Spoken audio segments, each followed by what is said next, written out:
শিক্ষার্থীর তথ্য ট্যাব, এই যে দেখেন শিক্ষার্থীর তথ্য ট্যাব, এখানে ক্লিক করলে আমাকে শিক্ষার্থীদের তথ্য এন্ট্রি করার জন্য নিয়ে যাবে। 7 নম্বর একটি তথ্য এন্ট্রি করব। আমি শুধু 7 লিখলে দেখুন অটোমেটিক সিরিয়াল চলে আসছে। আমি শিক্ষার্থীর নাম লিখলাম,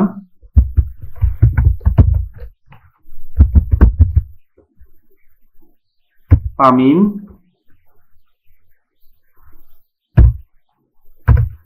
এখান থেকে ড্রপ ডাউন আইকন থেকে আমি শিক্ষার্থীর ধর্ম সিলেক্ট করে দিলাম ইসলাম।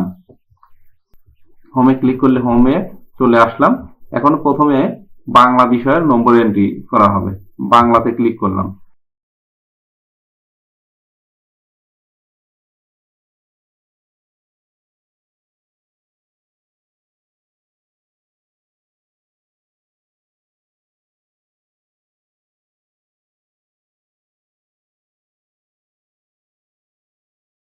একইভাবে পরের তথ্যগুলো যদি আমি এন্ট্রি করি, গিয়ে আমি টেবুলেশন শীট 1 দেখি, তাহলে দেখুন আমার এখানে যেগুলো সাবজেক্টে ফেল আসছে সেগুলো কিন্তু ইন্ডিকেট করে দেখাচ্ছে। যে এরপরে টেবুলেশন শীট 2 এ যদি আসি, এইখানেও সামারি আসবে, একটু পার্থক্য আছে কিছু। এখানে মাত্র 3টি ঘর, মোট নম্বর, গ্রেড আর গ্রেড পয়েন্ট। এরপরে আসি ফলাফল সারাংশ। ফলাফল সারাংশে দেখুন ফলাফল সারাংশ 2। ফলাফল সারাংশ 2 এ আমরা এখানে দেখিয়েছিলাম 3 রোল যদি দেই, দেখুন 3 রোলের মেধাক্রমে 1 হয়েছে। করে পৃথকভাবে প্রত্যেক শিক্ষার্থীর ডাটা পৃথকভাবে প্রিন্ট করে সংরক্ষণ করতে পারবেন। বিষয় শিক্ষক যারা আছেন তারা প্রিন্ট করে সংরক্ষণ করতে পারবেন। প্রিয় সহকর্মীবৃন্দ, আসসালামু আলাইকুম। আশা করি সবাই ভালো আছেন। আমি ড্রিম এডুকেয়ারের পক্ষ থেকে আপনাদের কাজ সহজ করার জন্য 2024 শিক্ষাবর্ষের 6ষ্ঠ থেকে 9ম শ্রেণীর বার্ষিক পরীক্ষার ফলাফল এনসিটিভি এর নির্দেশনা মোতাবেক প্রস্তুত করার জন্য ডাইনামিক রেজাল্ট ম্যানেজমেন্ট সিস্টেম তৈরি করেছি। আশা করি এই ডাইনামিক রেজাল্ট ম্যানেজমেন্ট সিস্টেম ব্যবহার করে খুব সুন্দরভাবে আপনার প্রতিষ্ঠানের ফলাফল প্রস্তুতের কাজটি করতে পারবেন।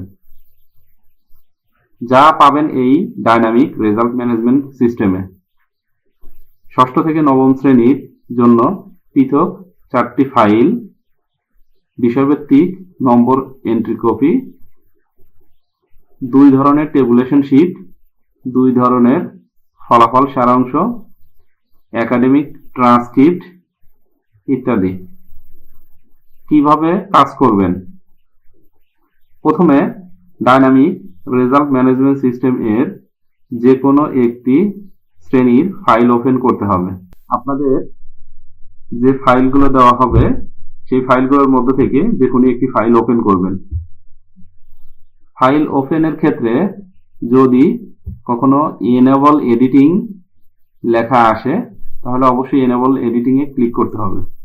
হোম ট্যাবের অধীনে আপনারা আমার স্ক্রিনটি দেখতে পাচ্ছেন। ফাইল ওপেন করার পরে এইরকম একটি স্ক্রিন দেখা যাবে। প্রথমেই হোম ট্যাব আছে, এই হোম ট্যাবের অধীনে যে ড্যাশবোর্ড আছে, এই ড্যাশবোর্ডের শিক্ষার্থীর তথ্য ট্যাব, এই যে দেখেন শিক্ষার্থীর তথ্য ট্যাব, এখানে ক্লিক করলে আমাকে শিক্ষার্থীদের তথ্য এন্ট্রি করার জন্য নিয়ে যাবে। এইখানে আপনি এসে শিক্ষার্থীর রোল, নাম এবং শিক্ষার্থীর ধর্ম, এইগুলো এই 3টি তথ্য এখানে এন্ট্রি করে দিতে হবে। ক্রমিক নং অটো হয়ে যাবে। আমি এখানে 5-6টি তথ্য এন্ট্রি করে রেখেছি, আপনারা ব্ল্যাঙ্ক পাবেন। দেখুন সিলেক্ট করে কিবোর্ড থেকে ডিলিট চাপলে তথ্যগুলো ডিলিট হয়ে গেল। আমি আবার নিয়ে আসছি। আপনি নতুন করে যদি কোনো তথ্য এন্ট্রি করতে চান তাহলে এই যেখানে যতটুকু তথ্য থাকবে তারপরে দেখুন আমি এখানে 7 নম্বর একটি তথ্য এন্ট্রি করব। আমি শুধু 7 লিখলে দেখুন অটোমেটিক সিরিয়াল চলে আসছে। আমি শিক্ষার্থীর নাম লিখলাম,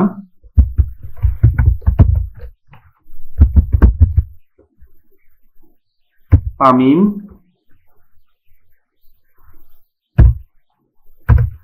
এখান থেকে ড্রপ ডাউন আইকন থেকে আমি শিক্ষার্থীর ধর্ম সিলেক্ট করে দিলাম ইসলাম।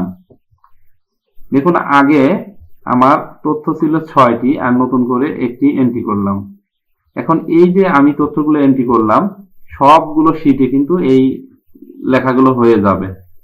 আমি যদি আবার 7 নম্বর তথ্যটা না দেখাই, দেখুন আমার যতগুলো শীট আছে সবগুলো শীটে 6 জন শিক্ষার্থীর নাম লেখা আছে। সবগুলো শীটে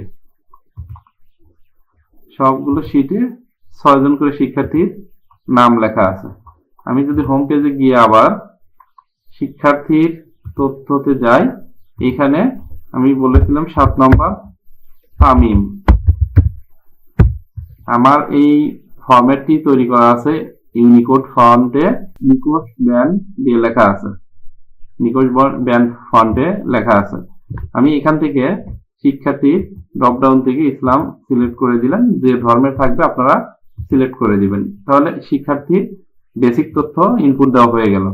এখন শিক্ষার্থীর এই বেসিক তথ্য ইনপুট দেওয়ার পর আমি আবার হোমে চলে যাব। হোমে ক্লিক করলে হোমে চলে আসলাম। এখন প্রথমে বাংলা বিষয়ের নম্বর এন্ট্রি করা হবে। বাংলাতে ক্লিক করলাম। দেখুন আমার প্রিভিয়াস কিছু তথ্য এখানে আছে। প্রিভিয়াস তথ্য থেকে আপনাদের প্রিভিয়াস তথ্য থাকবে না, আপনারা যখন করবেন একদম ব্ল্যাঙ্ক থাকবে। আপনি প্রথমেই শিক্ষার্থীর তথ্যগুলো এন্ট্রি করে নেবেন, এরপরে সাবজেক্ট ভিত্তিক ক্লিক করে চলে আসবেন সংশ্লিষ্ট সাবজেক্টে। দেখুন এখানে আপনারা শিক্ষকের নাম লিখে দিবেন। এখানে ডাবল ক্লিক করে শিক্ষকের নাম কিন্তু লিখে দিতে পারেন।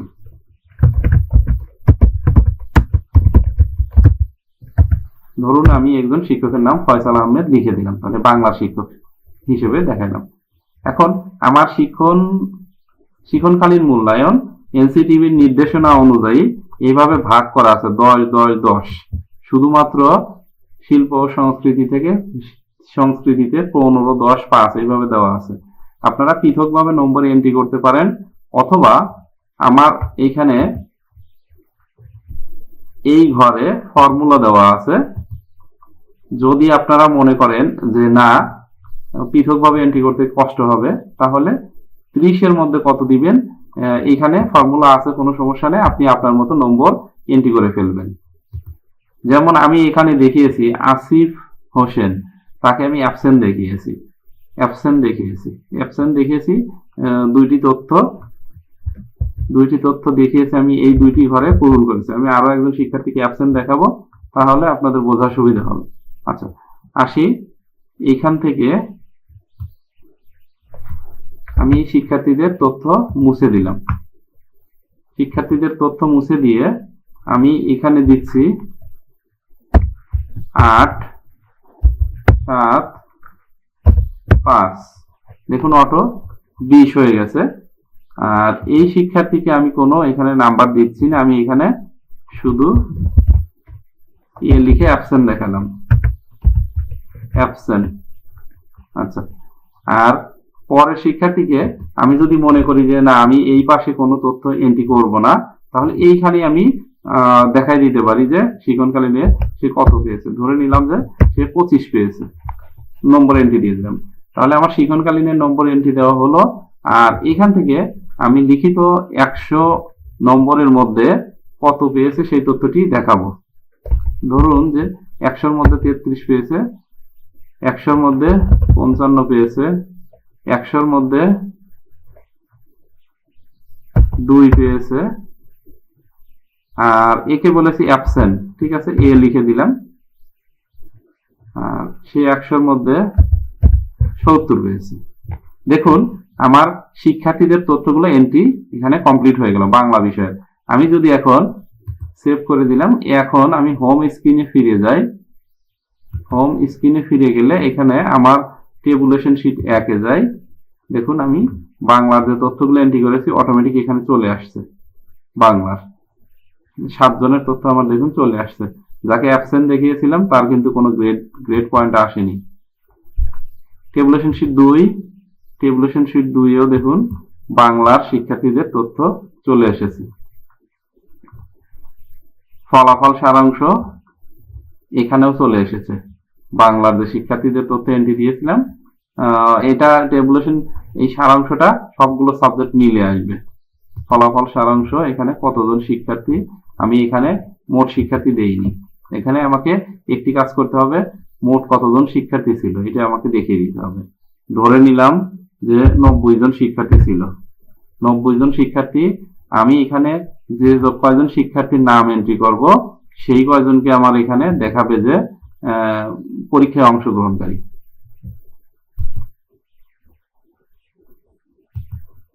পরীক্ষায় অংশগ্রহণকারী আমি ওখানে যে কয়জন দেখাবো। আচ্ছা, এর মধ্যে অনুপস্থিত থাকলে সে অনুপস্থিতটা দেখাবে। আমার 7 জনের নাম এন্ট্রি করা আছে 90 জনের মধ্যে, এই জন্য বাকিগুলোকে অনুপস্থিত দেখাচ্ছে। এখানে আপনাকে আর কোনো কাজ করতে হবে না, অটোমেটিক এখানে ফলাফল বের হয়ে যাবে বাকি সব তথ্যগুলো।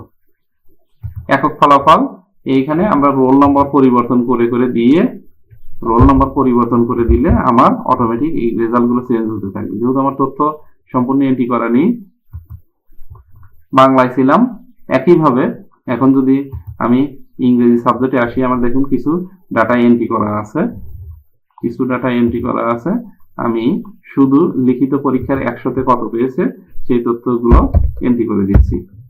34, 26, 20, 80,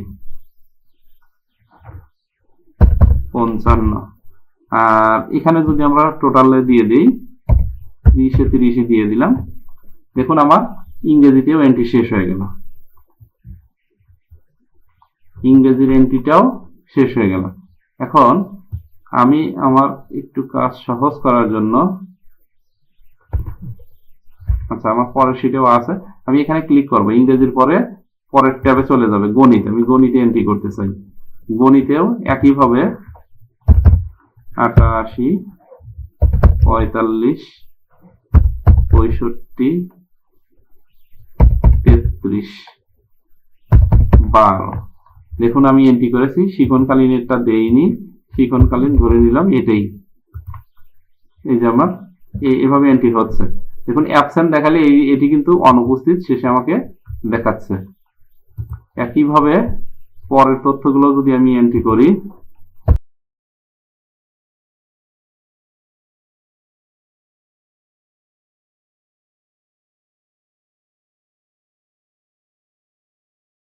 দেখুন আমার তথ্যগুলো এন্ট্রি করা শেষ, আমি যেটুকু দেখাতে চাচ্ছিলাম। এখন আমি যদি হোম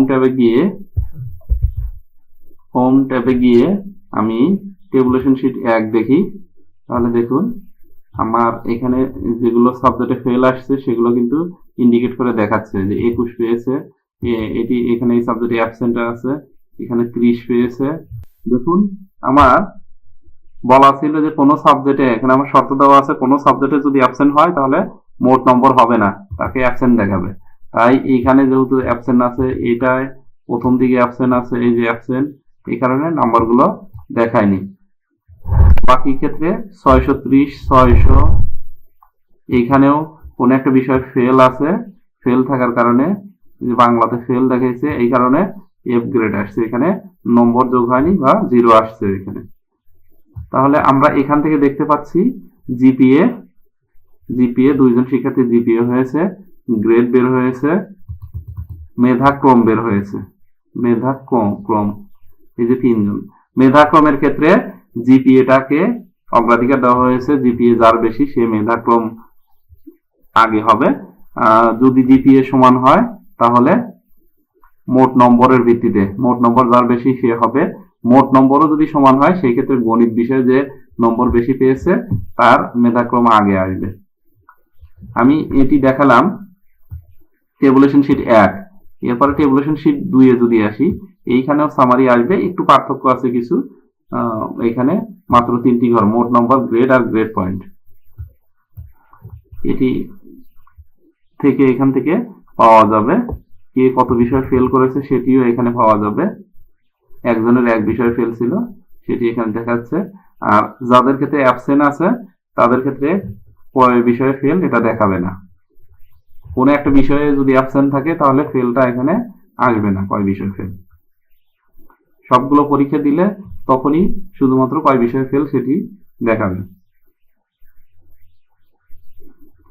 এরপরে আসি ফলাফল সারাংশ। ফলাফল সারাংশে দেখুন সর্বমোট প্রাপ্ত নম্বর 3 জন, তারা সকল বিষয়ে পাশ করেছে 3 জন। এই কারণে সর্বমোট প্রাপ্ত নম্বরটা এসেছে, গ্রেড পয়েন্ট এসেছে, লেটার গ্রেড এসেছে, ফলাফল উত্তীর্ণ উত্তীর্ণ উত্তীর্ণ। এখানে দেখুন এই যেগুলো এসেছে সেগুলোকে অনুপস্থিত দেখানো হয়েছে, আর যেটা ফেল করেছে সেটাকে অনুত্তীর্ণ বলা হয়েছে। মেধাক্রম হয়েছে, যত বিষয় ফেল সেটিও এসেছে। এরপরে ফলাফল সারাংশ 2।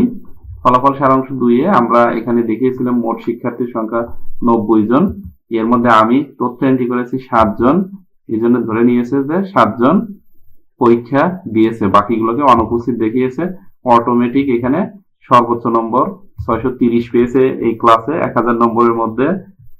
বি গ্রেড পেয়েছে 3 জন, এফ গ্রেড পেয়েছে 1 জন, এক বিষয়ে ফেল 1 জন, এগুলো এইভাবে আছে। আর উত্তীর্ণের হার 42%, অনুত্তীর্ণের হার 14.29%। এখান থেকে এই তথ্যগুলো জানতে পারবেন। এর পাশাপাশি একক ফলাফল। একক ফলাফলে দেখুন, একক ফলাফলে আমি যদি প্রথমে এক রোল দেখি, এক রোলের ক্ষেত্রে দেখুন তার এখানে অ্যাবসেন্ট ছিল। অ্যাবসেন্ট থাকার কারণে তার কিন্তু জিপিএ বা মেধাক্রমটি আসেনি, অ্যাবসেন্ট থাকার কারণে। 2 রোল যদি দেই, এখন দেখুন 2 রোলেরও অ্যাবসেন্ট আছে, 2টি বিষয় অ্যাবসেন্ট আছে, তাই তারটিও আসেনি। বাকি সাবজেক্টগুলো কিন্তু গ্রেডিং চলে এসেছে। ওই সাবজেক্টে সর্বোচ্চ নম্বর কত উঠেছে সেটিও কিন্তু এসেছে 100 নম্বরের মধ্যে।